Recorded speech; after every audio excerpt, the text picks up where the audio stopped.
మీరు free time దొరికితే ఏం చేస్తారు? మా వాళ్ళు మాత్రం స్నాప్స్ పెడతారు.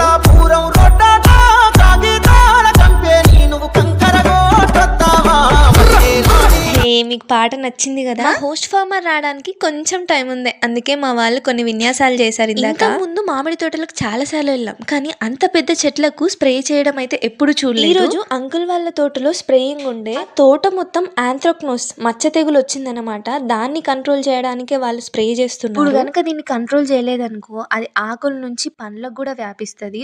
ఒకవేళ పళ్ళ మీద అన్ని మచ్చలు ఉంటే మార్కెట్ వాల్యూ పడిపోతుంది కదా, అందుకే ముందుగా వాళ్ళు స్ప్రే చేస్తున్నారు అన్నమాట. ఈ తెగుల్ని కంట్రోల్ చేయడానికి కాపర్ కంటైనింగ్ ఫంగిసైడ్స్ అయితే చాలా యూజ్ అవుతాయి. స్ప్రేయింగ్ అయిపోయిన తర్వాత అలా తోట చూస్తుంటే ఎందుకో ఏమో నాకు ట్రాక్టర్ నడపాలనిపించింది. ఒకసారి మనకి ఏదైనా అనిపించిందంటే అది చేయాల్సిందే, లేకపోతే మనసులో ఉండదు. మా అంకుల్ అయితే ఫుల్ సపోర్టివ్. అయినా మనం అనుకున్నది చేస్తే ఆ హ్యాపీనెస్ వేరు కదా. మీరేమంటారు?